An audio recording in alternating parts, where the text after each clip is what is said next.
Hello friends, आपका हमारे channel में बहुत बहुत स्वागत है। फ्रेंड्स, आप लोग के बहुत सारे कमेंट आ रहे हैं इस पे, तो मैंने एक ऑलरेडी वीडियो बना के रखा है, बट उसको आप लोगों ने नहीं देखा है। बहुत सारे कमेंट आ रहे हैं कि जो चंद्र ग्रहण लगने वाला है वो 28 को लग रहा है या 29 को लग रहा है, और इसमें गर्भवती महिलाओं को क्या क्या सावधानी रखनी चाहिए। तो देखिए फ्रेंड्स, ये ग्रहण आपको लग रहा है तो 28 को ही, लेकिन यहाँ पे ये ग्रहण जो है चंद्र ग्रहण शरद पूर्णिमा को लग रहा है, और ये जो चंद्र ग्रहण है वो रात को लग रहा है। तो जो रात को लग रहा है तो 12 बजे के बाद रात को लग रहा है, तो इसी में लोग कंफ्यूज हो जा रहे हैं।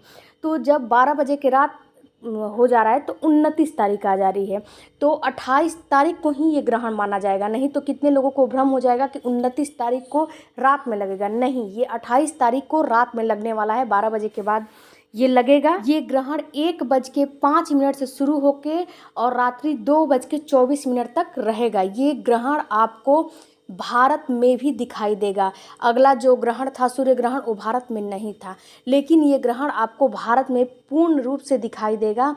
इसीलिए इसका सूतक भी भारत में लगेगा। इसका सूतक 9 घंटा पहले, किसी भी ग्रहण का सूतक 9 घंटा पहले शुरू हो जाता है, और इसका सूतक 4:05 से शुरू हो जाएगा। तो आप अगर प्रेग्नेंट हैं तो आपको कुछ सावधानी रखनी काफ़ी ज़रूरी है, क्योंकि ग्रहण के समय अगर आप माने हिंदू हो या मुस्लिम हो या फिर कोई भी कास्ट के हो, ये मैटर नहीं करता कि आपका कास्ट क्या है, कोई भी कास्ट के हो, बट आप प्रेग्नेंट हैं तो आपको इस चीज़ को माननी काफ़ी ज़रूरी है।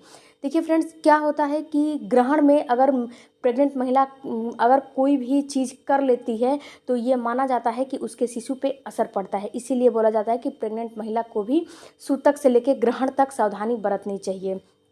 इसके बाद मैं आपको बता दूं कि आप ये मत कंफ्यूज हो जाइए कि 29 तारीख को लगेगा। नहीं, ये 28 तारीख को रात में ही लगेगा, और ये इंडिया के अलावा Australia, Europe, south America, Hind महासागर और पूरा एशिया में ये ग्रहण दिखाई दे रहा है। तो इस ग्रहण का अगर भारत में लग रहा है, ये ग्रहण पूर्ण रूप से भारत में भी लग रहा है, इंडिया में भी दिखाई देगा, इसीलिए इसका सूतक भी भारत में लगेगा। तो आपको सूतक से लेके और मैं जो ग्रहण तक आपको सावधानी रखनी है। इसके बाद मैं आपको बता दूं कि सूतक से लेके ग्रहण तक अगर आप प्रेग्नेंट हैं तो आपको अपने पास ना तो चाकू, छुरी, किसी भी चीज़ का सुई, किसी भी चीज़ का आपको इस्तेमाल नहीं करना है। यहाँ तक कि अगर आप साड़ी वेयर की हैं, साड़ी पहनी है, तो साड़ी में अगर पिन वगैरह लगाई हैं तो उसको भी आप खोल के रख दीजिए। यहाँ पे आपको मैं एक बात बताऊं कि इस दिन शरद पूर्णिमा है, तो शरद पूर्णिमा में खीर बना के चांदनी रात में रखना शुभ माना जाता है। लेकिन इस शरद पूर्णिमा में खीर का कोई महत्व नहीं है, क्योंकि कोई 2 बजे रात को खीर तो बनाने जाए, 4 बजे 3 बजे तो कोई खीर बनाने जाएगा नहीं। तो इसीलिए खीर का कोई महत्व नहीं हो जाएगा। अगर शरद पूर्णिमा की आप व्रत रखती हैं तो उसको 4 बजे से पहले खोल लीजिए, वरना आप इस शरद पूर्णिमा को व्रत ना रखिए। इसके बाद अगर आप सूतक काल में खा पी रही हैं तो खा पी सकती हैं, कोई प्रॉब्लम नहीं है, कोई दिक्कत नहीं है, क्योंकि बीमार को और प्रेग्नेंट को थोड़ा सा भगवान भी छूट देते हैं। बट यहाँ पे एक काम आपको करना है कि सूतक काल में तुलसी का पत्ता नहीं तोड़ा जाता है, और अपने भगवान को भी स्पर्श नहीं किया जाता है, केवल मन में ही उनका नाम लिया जाता है। तो क्या करें, आप सूतक काल से पहले यानी कि 4 बजे से पहले तुलसी की पत्र आप तोड़ कर लाएं, और जितने भी आपके घर में सामग्री है, कच्चा यानी पानी हो गया, दूध हो गया, कोई आप खाना बना कर रखी हैं, खाना हो गया, उसमें सारे चीज़ में तुलसी की पत्र डाल दीजिए, ताकि वो शुद्ध रहेगा, क्योंकि तुलसी की पत्ती शुद्ध मानी जाती है। उसके बाद आप उस चीज़ को ग्रहण कर सकते हैं, कोई प्रॉब्लम नहीं है। इसके बाद अगर प्रेग्नेंट है तो अपने घर का खिड़की, दरवाज़ा, सारे चीज़ को लॉक करके रखिएगा, और सूतक काल से ही आपको बाहर जाने की कोई ज़रूरत नहीं है। आप 4 बजे के बाद, 3 बजे के बाद एटलीस्ट बाहर जाना बंद कर दें, बाहर आपको जाने की। इसके बाद जहाँ आप सो रही हैं, जहाँ पे आपका बिस्तर है, वहाँ पे आप अपने पिलो के नीचे एक तुलसी का पत्र रख सकती हैं, या फिर एक नारियल भी रख सकती हैं, या फिर अपने लंबाई के हिसाब से एक धागा ले लीजिए, और धागा को अपनी लंबाई के हिसाब से नाप के और कहीं पे सीधे स्ट्रेच में अपना टांग दीजिए। ये भी ग्रहण के समय किया जाता है।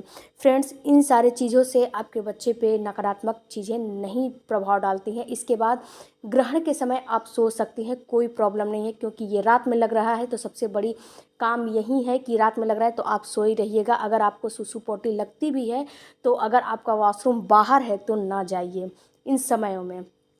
अगर अंदर है तो कर सकती हैं, कोई दिक्कत नहीं है, लेकिन बाहर है जहाँ पे चंद्र की किरणें पड़ रही हैं वहाँ पे आपको नहीं जाना है। यानी कि डायरेक्ट चंद्रमा की रोशनी में आपको नहीं निकलना है, आसमान के नीचे आपको नहीं निकलना है। कहने का मतलब ये है। इसके बाद जब चंद्र ग्रहण ख़त्म हो जा रहा है तो नारियल को अपने बहते जल में यानी कि नदी वगैरह में अपना विसर्जित भी कर सकती हैं। इसके बाद बहुत सारे जो नियम धर्म होते हैं, आपसे जितना हो पाए उतना ही करिए। कितने लोग बोलते हैं कि प्रेग्नेंट महिला को सोना नहीं चाहिए, प्रेग्नेंट महिला को खड़े रहना चाहिए, बैठ कर रहना चाहिए। ये सब बिल्कुल मिथ्य बातें हैं। इन सब चक्करों में आपको पड़ने की ज़रूरत नहीं है। आप सोई हैं तो सोई रहिए। अपने पेट से एक जो सिलवट्टा और लोढ़ा नहीं आता है, लोढ़ा को छुआ के और कहीं कोने में किचन में खड़ा कर दीजिए। ये भी एक टोटका माना जाता है। इसके बाद कितने लोग अपने पेट पे गेरुआ लपेट लेते हैं। ये सारी चीज़ें बिल्कुल बेकार होती हैं। इन सारी चीज़ों के चक्कर में ना पड़िए। और जब आप सोई रहेंगी तो पानी खाना खाने की तो कोई ज़रूरत ही नहीं है। तो उस समय तो आपको खाना पीना खाने की ज़रूरत नहीं है, क्योंकि आप सोई रहेंगी। अगर जगी भी हैं तो आप अपने गॉड का, अपने भगवान का नाम लेती रहें, कोई प्रॉब्लम नहीं है, कोई दिक्कत नहीं है। आपको जो चंद्र ग्रहण है वो आपको ज़्यादा असर नहीं करेगा अगर आप इन सारी चीज़ों को अपनाती हैं और इन सारी चीज़ों को उपयोग करती हैं तो।